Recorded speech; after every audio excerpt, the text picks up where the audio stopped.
दोस्तों, एक बार फिर आपका स्वागत है चार ग्रहों की युति के फल कथन की इस सीरीज़ में। और आज की इस सीरीज़ का ये दूसरा वीडियो है। इस दूसरे वीडियो में हम जिन चार ग्रहों की बात करेंगे वो चार ग्रह हैं सूर्य, चंद्रमा, मंगल और बृहस्पति।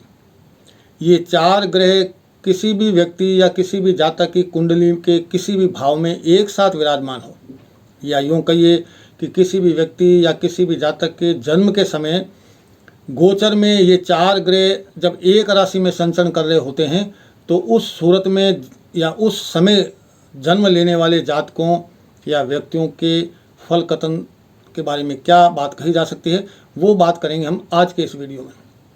आज का ये वीडियो सूर्य, चंद्रमा, मंगल और गुरु की युति पर आधारित है।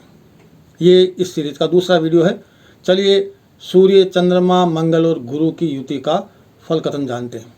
दोस्तों, ये चारों प्लेनेट सूर्य, चंद्रमा, मंगल और गुरु किसी भी व्यक्ति की कुंडली के किसी एक भाव में स्थित हों तो वो जातक, वो व्यक्ति शिल्प शास्त्र का ज्ञाता होता है। शिल्प शास्त्र का मतलब वो हर प्रकार का शिल्प का काम जानने वाला होता है। एक तरह से एक शब्द में अगर बात कहने की बात आए तो वो एक तरह से प्रसिद्ध शिल्पज्ञ होता है, शिल्प शास्त्र का ज्ञाता होता है।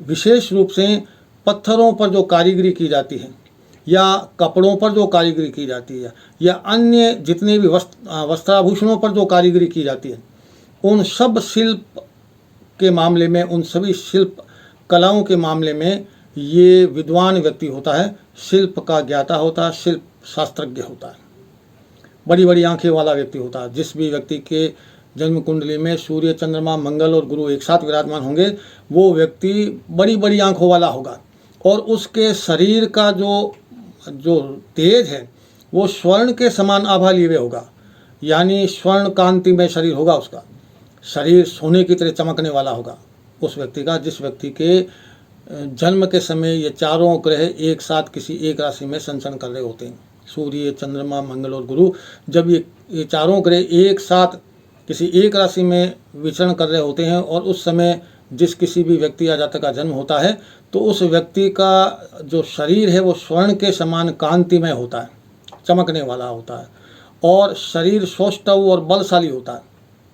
वो व्यक्ति बलवान होता है और हर तरह के काम को पूरा करने में कुशल होता है, सिद्धहस्त होता है। किसी भी तरह का काम उसे सौंप दिया जाए वो व्यक्ति उस काम को पूरी तन्मयता के साथ, पूरी दक्षता के साथ, पूरी कुशलता के साथ उसको पूरा करेगा। यानी हर काम को पूरा करने में निपुण होता है, कुशल होता है, सिद्ध होता है। साथ ही साथ ऐसा व्यक्ति जिसकी कुंडली में सूर्य, चंद्रमा, मंगल और गुरु चारों ग्रह एक साथ बैठे हों वो तेजस्वी होता है। उसके चेहरे पर तेज झलकता है, तेजों में कांति होती है उसके चेहरे पर, और धन से वो धनी होता है, धनवान होता है। प्रचुर मात्रा में अकूट धन दौलत का स्वामी होता है वो व्यक्ति जिसकी कुंडली में सूर्य, चंद्रमा, मंगल और गुरु हो। ये चारों प्लेनेट ऐसे हैं जो किसी भी व्यक्ति को रातों रात धनवान बना सकते हैं। यानी जब भी किसी व्यक्ति की कुंडली में सूर्य, चंद्रमा, मंगल और गुरु होंगे तो निश्चित रूप से वो धनवान होगा।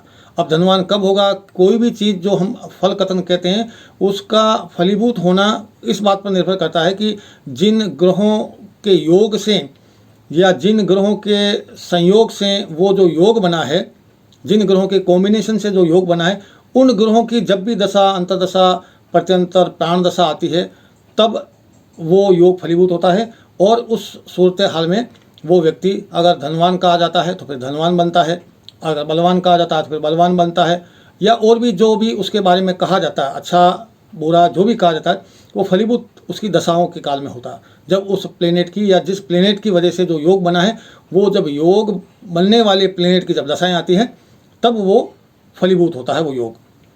तो बात करते हैं आगे सूर्य, चंद्रमा, मंगल और गुरु की इस युति के मामले में कि इस तरह की युति वाला व्यक्ति सब काम करने में कुशल होता है, तेजों में होता है, तेजस्वी होता है, धनवान होता है, अकूट धन दौलत का स्वामी होता है।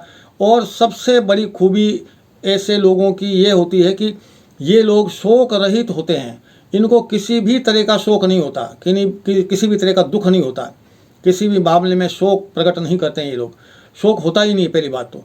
तो ये लोग एक तरह से शोक रहित होते हैं, यानी इन्हें जीवन में कभी दुख होता ही नहीं है।